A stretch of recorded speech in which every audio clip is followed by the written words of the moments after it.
दोस्तों मैं आपको एक तस्वीर दिखाता हूँ। ये है ह्यूमनॉइड्स। प्रोबेबली आपने ऐसी मशीनों को कई सारी साइंस फिक्शन मूवीज़ में देखा होगा। असल में एक तरीके के रोबोट्स होते हैं जिनकी शक्ल और बॉडी एक नॉर्मल इंसान के जैसी दिखती है, एक ह्यूमन के जैसी दिखती है।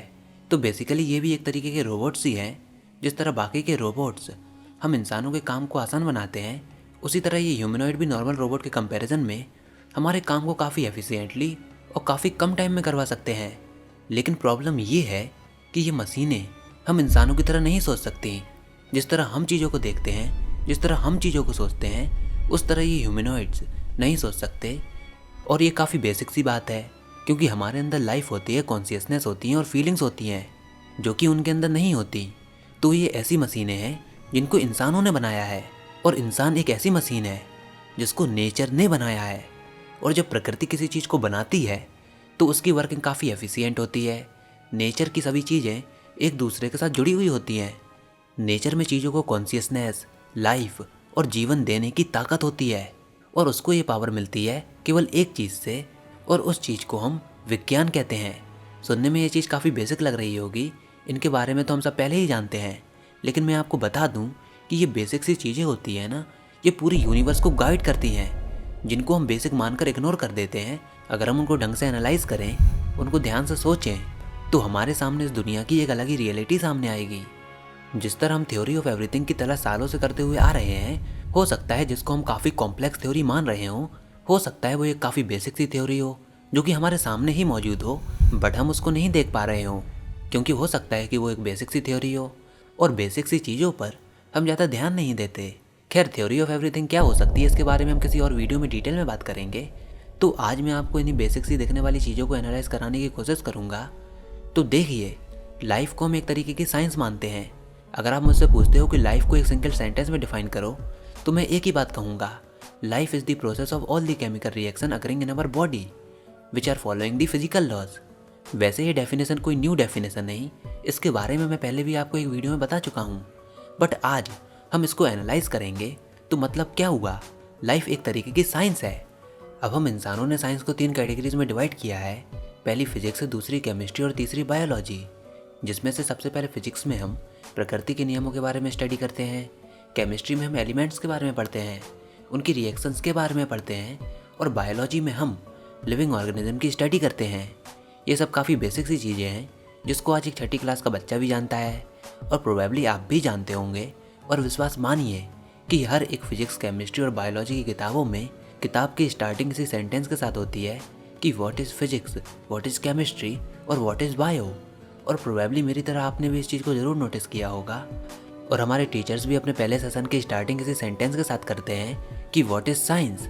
मैंने तो इस चीज़ को कई बार नोटिस किया है, और आई थिंक आपने भी किया होगा। बट मैं आपसे ये कहना चाहता हूँ कि ये तीनों चीज़ें, फिजिक्स, केमिस्ट्री और बायो, ये तीनों चीज़ें एक दूसरे से जुड़ी हुई हैं। जिसमें से सबसे पहले फिजिक्स यूनिवर्स की एक ऐसी लैंग्वेज है जो कि आपको इस ब्रह्मांड के नियमों के बारे में बताती है। ये वो लॉज होते हैं जिनके बिना आप इस अनंत ब्रह्मांड को महसूस नहीं कर सकते।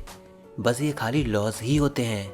जैसे लाइट की रफ्तार वैक्यूम में 3 लाख किलोमीटर पर सेकंड से ज़्यादा नहीं हो सकती, ये फिजिक्स का एक नियम है। इस नियम को तोड़ा नहीं जा सकता। मतलब फिजिक्स एक ऐसी लैंग्वेज है जो कि आपको इस ब्रह्मांड के नियमों के बारे में समझाती है कि आखिर चीज़ें कैसे काम कर रही हैं। लेकिन सुनने में आपको ये बात अजीब लग सकती है कि बिना केमिस्ट्री के फिजिक्स का कुछ सिग्निफिकेंस ही नहीं, क्योंकि केमिस्ट्री मटेरियल्स को बनाती है, फिजिकल चीज़ों को बनाती है। केमिस्ट्री में इस दुनिया की सबसे बेसिक एंटिटीज एटम्स मौजूद हैं, जिनसे मिलकर एलिमेंट्स बनते हैं, मॉलिक्यूल्स बनते हैं और बाकी की सभी चीज़ें बनती हैं। केमिस्ट्री मटेरियल्स को बनाती है, जैसे कि hydrogen, oxygen, carbon dioxide, nitrogen, यहाँ तक कि कार्बन। ये सब एलिमेंट्स केमिस्ट्री की ही देन है। चलिए एक एग्जांपल देता हूँ। जैसा कि मैंने आपको पहले बताया था कि फिजिक्स का एक बेसिक नियम है कि वैक्यूम में speed of light 3 lakh kilometre पर सेकंड से ज़्यादा नहीं हो सकती। ये एक बेसिक नियम है। अब आप मुझको ये बताइए कि क्या अकेले फिजिक्स का कोई फिजिकल सिग्निफिकेंस है, या फिर जो मैंने आपको अभी बोला क्या उसका कोई वजूद है? आप कहोगे हाँ बिल्कुल है, बस आप लाइट लीजिए, वैक्यूम में ट्रेवल कराइए और आप पाओगे कि वाकई में उसकी स्पीड 3 लाख किलोमीटर पर सेकंड से ज़्यादा नहीं होती। लेकिन मैं आपसे ये कहूँगा कि केमिस्ट्री के बिना इसका कोई सिग्निफिकेंस नहीं है। क्यों नहीं है? क्योंकि केमिस्ट्री के बिना आप लाइट को नहीं बना सकते।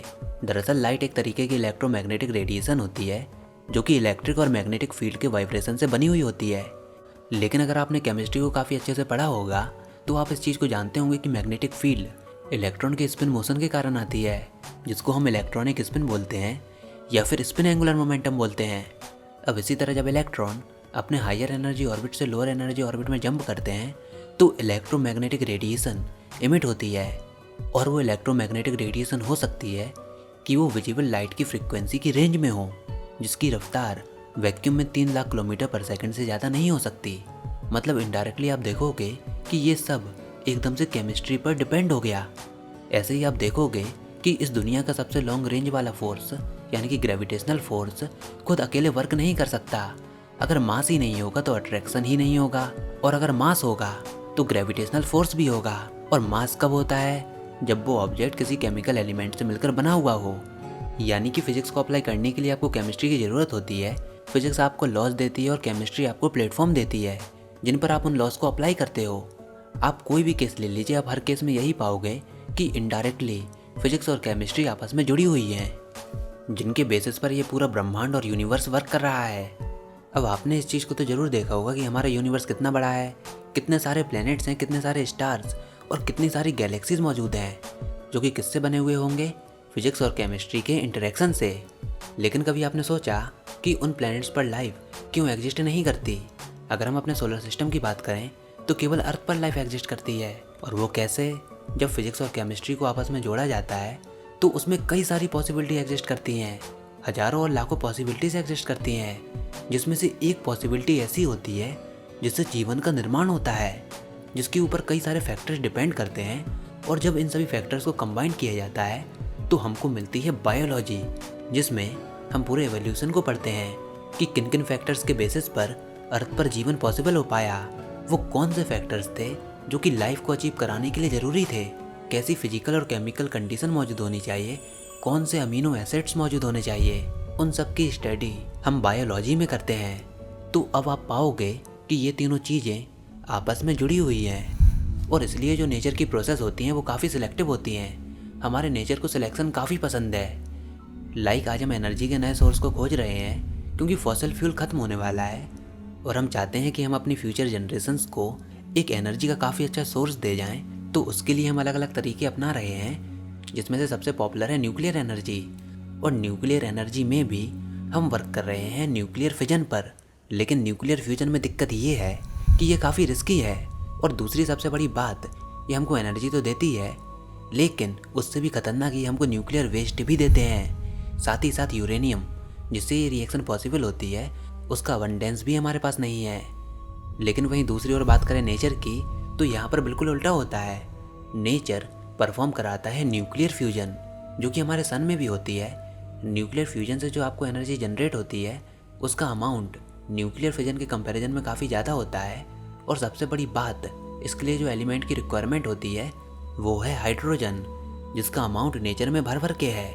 मतलब नेचर हमेशा सिलेक्टिव चीज़ों को प्रेफर करता है, और नेचर के ऐसे ही सिलेक्शंस की वजह से इतनी कॉम्प्लेक्स लाइफ पॉसिबल हो पाती हैं, जिसको शायद ह्यूमन कभी भी अचीव नहीं कर पाएँ। और यही रीज़न है कि हम मशीन्स में फीलिंग को डेवलप नहीं कर सकते, क्योंकि हम चीज़ों को एक सिंगल पर्सपेक्टिव से देख रहे हैं। लेकिन खैर हम ये होप कर सकते हैं कि अभी नहीं, लेकिन फ्यूचर में शायद हम उस लेवल को भी अचीव कर लें जिसकी स्टार्टिंग आज हो चुकी है machine learning, deep learning algorithm और आर्टिफिशियल इंटेलिजेंस के साथ। तो फिलहाल आप कमेंट सेक्शन में लिखकर ज़रूर बताइए कि आपका इसके बारे में क्या सोचना है। इस वीडियो को लाइक कीजिए, अपने दोस्तों के साथ शेयर कीजिए, और अगर आपने हमारा चैनल अभी तक सब्सक्राइब नहीं किया तो इसको सब्सक्राइब कर लीजिए ताकि आगे आने वाली कोई वीडियोस और अपडेट्स आपसे मिस ना हो पाएँ।